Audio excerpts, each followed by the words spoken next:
Hello listeners, I am Dr. Anuj Kumar Sharma. I am working with Center for Advanced Studies, which is the institute of Dr. APJ Abdul Kalam Technical University. So, today we are going to learn about the biaxial stresses combined with shear stresses. So, these are the topics which we are going to cover in today's lecture. First is the complementary shear stresses, because it is very important to understand before starting with the topic biaxial stresses. So, already in previous lectures we have seen what is biaxial stress, why biaxial stress is induced, क्योंकि जितने भी हमारे जो daily life में जो हम generally objects use करते हैं या स्ट्रक्चरल मेंबर यूज़ करते हैं उसमें what we found, we don't find generally the single axial stresses, single type of stresses. So, there are different types of stresses induced. So, generally biaxial stresses are induced in those members. So, then we will see till now we have studied only the normal or direct biaxial stresses sigma x and sigma y. Here we will learn what is biaxial stresses combined with shear stresses. Then we will try to cover this topic also, principal stresses and principal planes, and then we will take a simple numerical problem in this topic. So, we can understand here. So, let us say this is the body. So, if we see this is the object, 3-dimensional object, like this is the 3-dimensional object, and let us say it is subjected to sigma x and sigma y in two directions. So, because of these two stresses on any oblique plane, because of this stress, so we can see the effect of this stress on the plane perpendicular to the section. But let us say we want to calculate the stresses induced due to this sigma x and sigma y on this plane. Let us say this plane is AB, this is the oblique plane which is making an angle of theta, let us say in this object. So, this is the isometric view. If we want to see only this plane, so we can see here. So, this is the object, let us say this is O, A, B, C and D. So, this is the object. Now, we have seen that there are two stresses sigma x and sigma y. So, due to these two stresses on any plane, let us say this is the plane, this is AC plane, this is the oblique plane,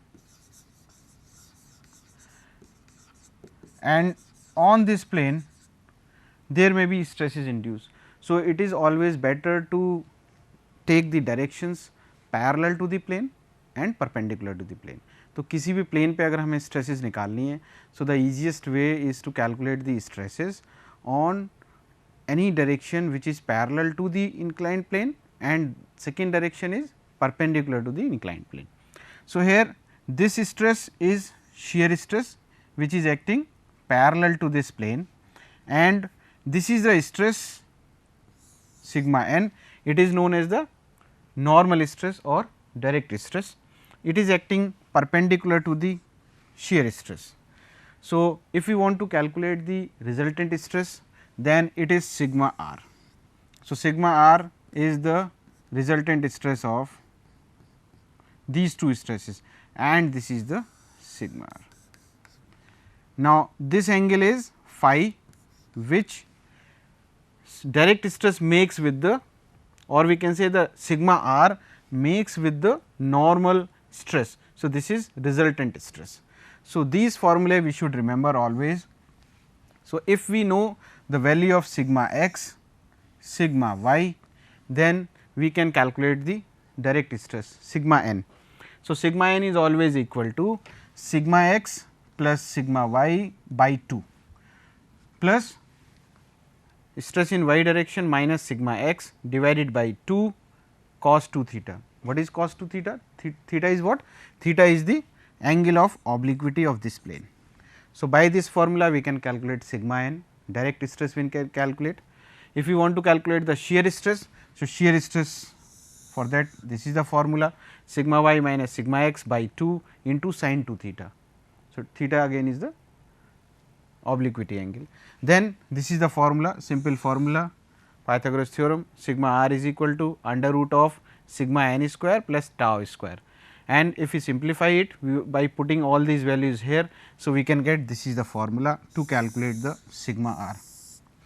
So, sigma r is not that much of importance, the important things are sigma n and sigma and sigma t, or sometimes we can represent it by tau. So, this tau is sometimes represented by, in some books it is given like this. So, sigma t sometimes it is represented by this. So, here these are the things we should know before starting or before coming to the biaxial stresses along with the shear stress. So, these are the biaxial stresses. So, sigma x और sigma y की वजह से जो stress induce हो रही है वो कौन सी है, सिग्मा n और t. तो सिग्मा n और t डायरेक्ट स्ट्रेसेस की वजह से जो फॉर्मूला है that we now know and we can apply it directly. Now if we want to go for the shear stresses. So, first we will have to understand what is complementary shear stress. So, this is very important, complementary shear stress. Let us say if we take any object, let us say this is the object and we apply some force in this direction. So, what will happen to this object? This object will start moving in this direction. So, this is a motion and if, so it means ये जो body है वो move करना शुरू कर देगी, इसका मतलब इसके अंदर कोई स्ट्रेसेस इंड्यूस नहीं होंगी.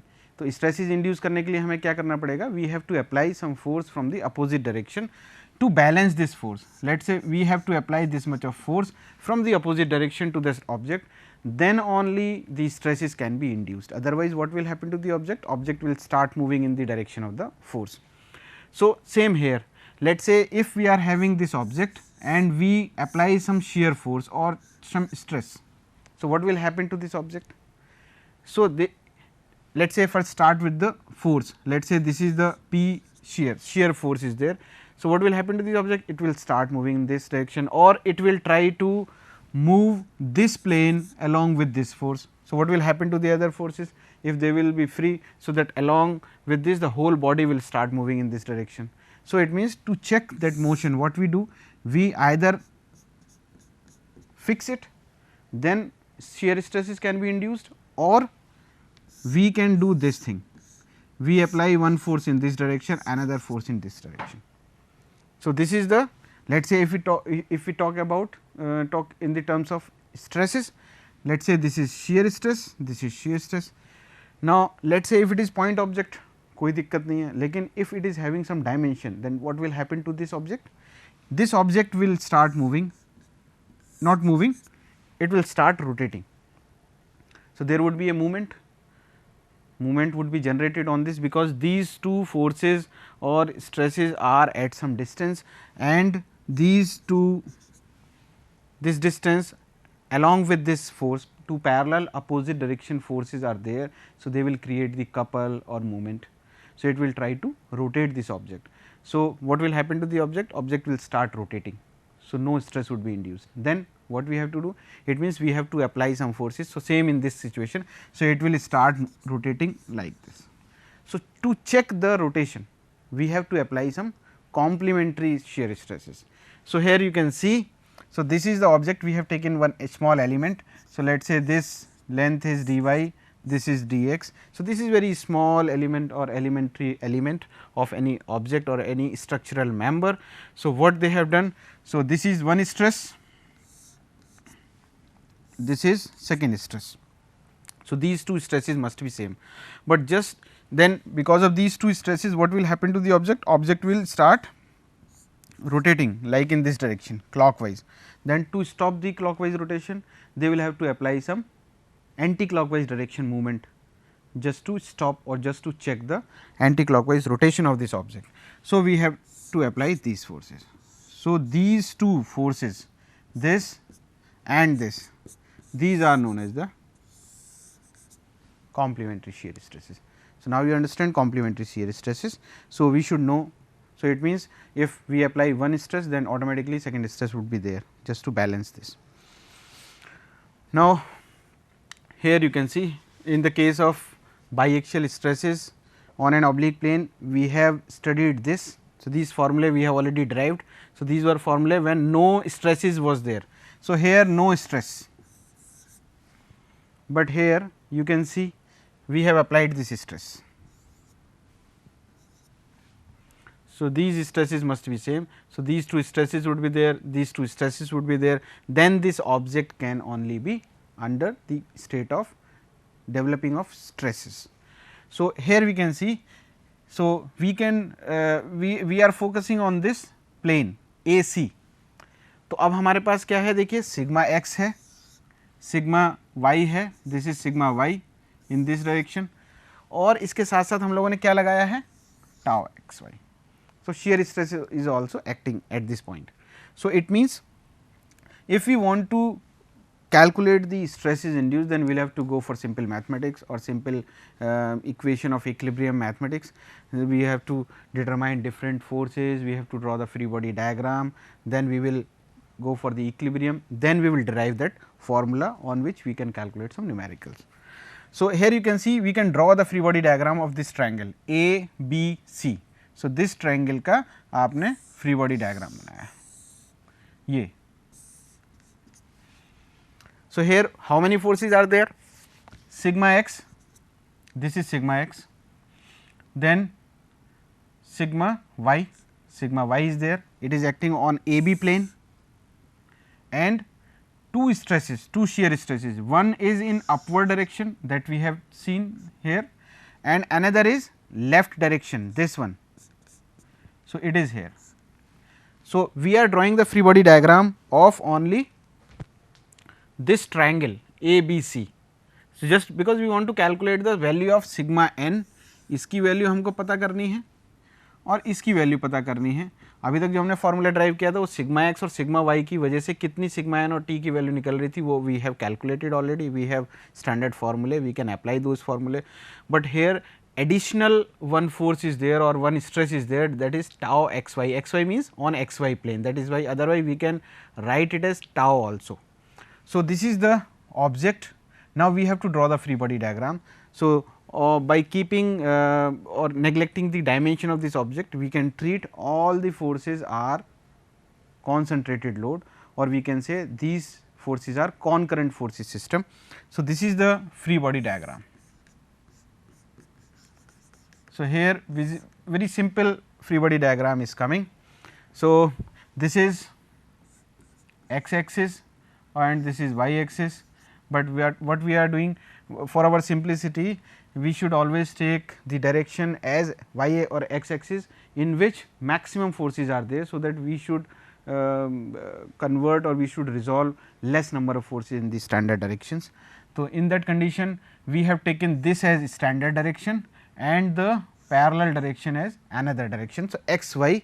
So, let us say we can keep it as x dash y dash and these directions are y and this direction is x. So, now very simple way we can see all the forces we have shown here, like sigma y is the stress multiplied by the a b, इसकी length और इसकी जो depth है हमने unity ले रखी है, तो 1 is silent everywhere. So, that gives us the area. So, we have kept this one as silent figure. So, for simplicity we consider this one. So, here you can see 1 4 sigma y a b, this is, so it will have two component, one component in this direction and another component in this direction. So, this component will be sigma y a b cos 90 minus theta means sin theta. So, it would be sin theta and this component would be equal to sigma y a b cos theta. So, likewise other forces we can also resolve into the standard directions like this. This can also be resolved in this direction, one component would be in this direction and another component would be in this direction. So, this component would be tau x y into a b, tau x y here, a b, what is this, cos theta, and in this direction tau x y a b sin theta. So, likewise we can equate. So, now we have to just apply simple equations of equilibrium. So, in the next slide we can see The same figure I have drawn here. So, in this we can resolve all the forces along the direction of sigma n. So, what we can get? We get this sigma n into A c. So, sigma n into A c. So, we have taken this as a standard direction. So, sigma n this direction as positive, this direction as negative, this direction as negative. So, this direction as positive for for parallel direction and this direction as negative for minus shear stress direction.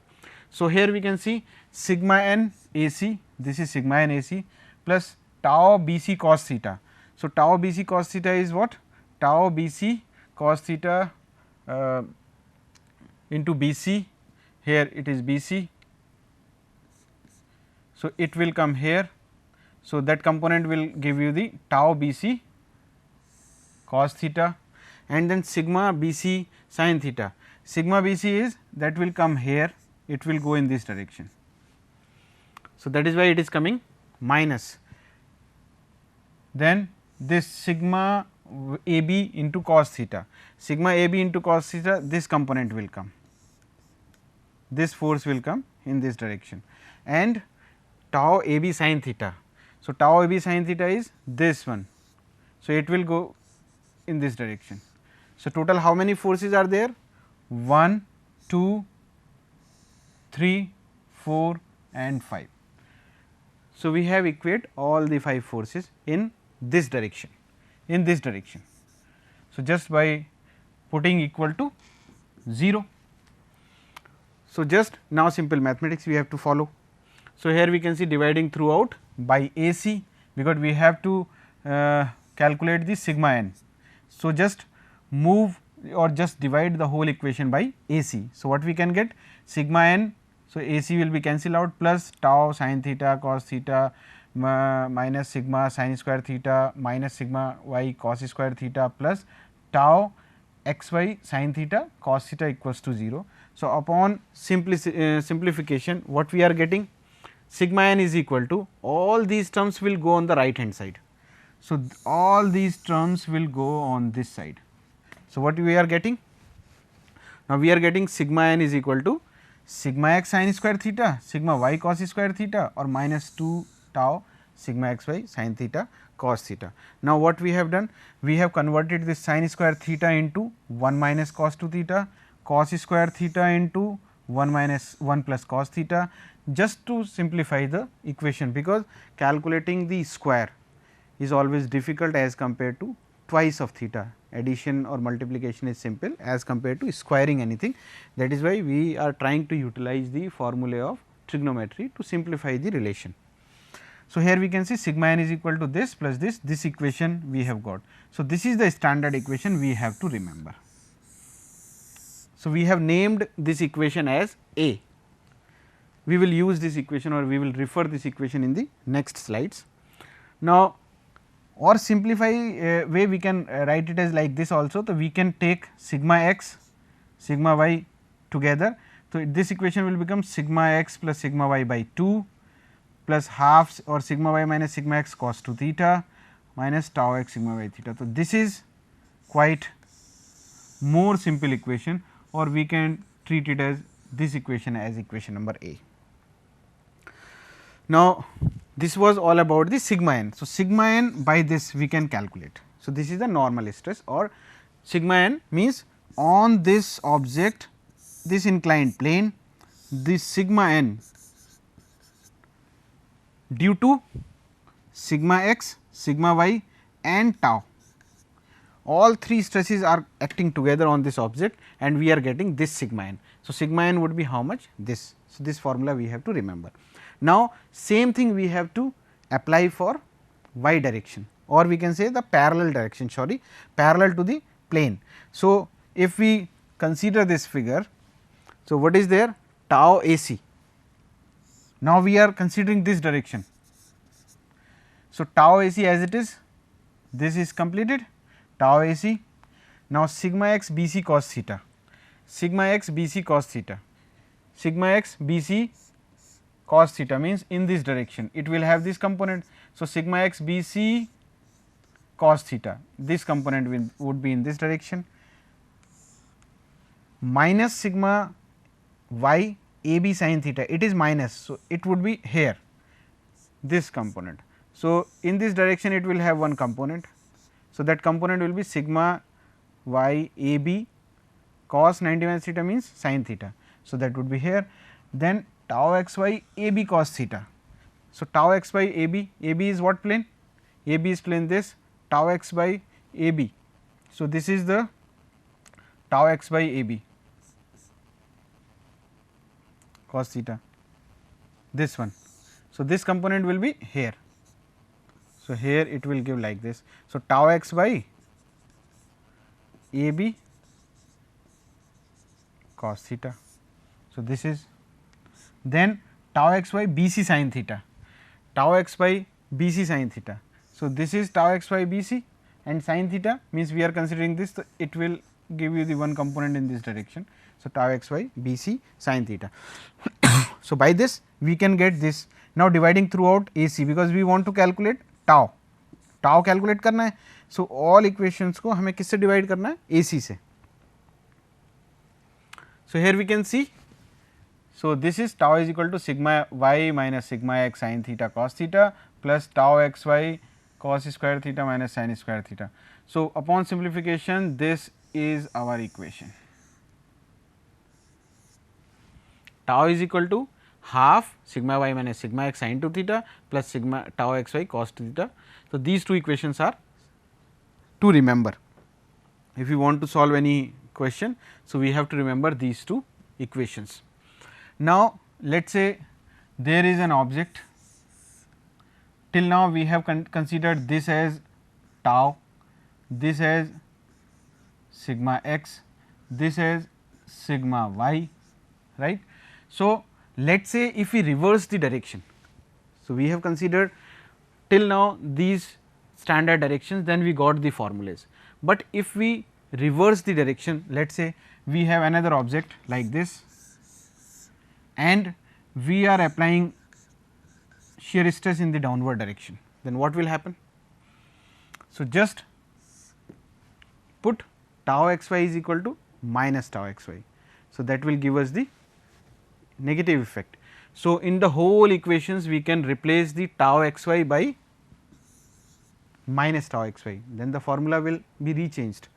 Then this formula will become previous slide formula sigma n is equal to half sigma x plus sigma y, same sigma y minus sigma x cos 2 theta, this component will remain same, but this tau x y there it was minus. Now, if you put this, this will become plus. So, this is the change. So, new formula will come. Similarly, if we see tau here sigma y minus sigma x, sigma y minus sigma x by 2 same, sin 2 theta same, here it is plus, here it is minus. So, it means we have to remember the formula for one situation, then accordingly we can convert that formula into the second case. So, let us say we have calculated sigma n, किसी भी body के ऊपर oblique plane के अंदर sigma n जो calculate करनी थी, that we have calculated. Now, if we want to maximize it, कि what would be the maximum value of sigma n, if we want to calculate that, then what should we do? We can maximize this term and sigma x, sigma y and tau, these three terms are constant. So, what is the variation? Only theta. So, as let us say if we are increasing the value of theta, so it means it may vary the value of sigma n. So, for this theta it will have some sigma n, for another theta it will have another sigma n. So, there would be some angle or obliquity where this sigma n would be maximum or minimum. So, just if you want to calculate the sigma n, where it would be maximum or where it would be minimum. So, what is the simplest formula? First derivative of that thing with respect to the variable should be equal to 0. So, here we can see sigma d of sigma n by d theta equals to 0. So, in the from the previous slide we can take the equation A, or this equation for tau we can equate it to 0. So, if we differentiate that sigma n with respect to theta, what we will get? We will get this sigma y minus sigma x sin 2 theta minus 2 tau x y cos 2 theta equals to 0. So, we have to put the first derivative equals to 0. So, it means after equating it to 0 and reshuffling means sin 2 theta will remain here, cos 2 theta term will go on that side, then cos 2 theta will again come in the denominator of sin 2 theta. So, it will give you the tan 2 theta and we will get this formula 2 tau upon sigma x minus sigma y. Now, that we can also say ki if we put the shear stress equals to 0, this means this sigma n would be maximum at that plane where sigma shear stress would be 0. So, अगर हम ऐसा देखना चाहें तो we can equate this equation directly to 0. So, what we are getting? We are getting the same thing. We are getting the same thing. So, tan 2 theta is equal to 2 tau upon sigma x minus y, here and here we are getting the same thing. Therefore, maximum and minimum value of sigma n occurs on planes where shear stress is equal to 0. So, this is the thumb rule. तो sigma N कहाँ पे maximum होगा? जहाँ पे कि shear stress 0 हो जाएगी. So, ये हमें याद रखना है क्योंकि न्यूमेरिकल्स में कई बार सीधे सीधे आता है कि calculate the stress on that plane where shear stress is 0. So, it means he or she is asking for calculating the maximum or minimum shear stress. Now, we will take the simple numerical problem at the last of this topic. So, just to understand ki how which type of numericals can come. So, he is asking at a point on a material there are two normal tensile stresses of magnitude 20 megapascal and 10 megapascal. So, let us say this is sigma x and this is sigma y. So, and they are acting mutually perpendicular to each other. There is also a positive shear stress of 5 megapascal. So, we have taken this direction to be positive. So, this is 5 megapascal is the positive shear stress. Determine the normal and shear stresses on a plane whose normal is inclined at 60 degree to the 20 megapascal. 20 megapascal means this stress. यहाँ से जो 60 degree बना रही है. So, this is the angle 60 degree. So, for it is very simple formula, theta is given, sigma y is given, sigma x is given, tau x y is given, all these stresses are positive. So, we have the normal formula, sigma n is equal to, we have derived this formula, sigma n is equal to sigma x sin square theta plus sigma y cos square theta minus 2 tau sin theta cos theta. Just put the values in this simple formula, we can get this and we can simplify it and then we can get the solution. So, this is the sigma n and then shear stress. So, this formula we have also derived, very simple formula to remember, all these three stresses are there, just by putting the value in this formula and solve it we can get the tau. So, this is what it is, negative in sign, negative means, so it is negative, whatever direction we have taken that will come to the negative direction. So, it means negative sign indicates that the direction of the shear stresses is opposite to that which we have seen. We have taken direction in this direction. So, it means the result would be in this direction, that is. So, very simple. So, in today's lecture we have learned different stresses induced on the inclined plane under three types of stresses, sigma x, sigma y and tau. So, this is very simple numerical which we have also covered in this. So, thank you for listening.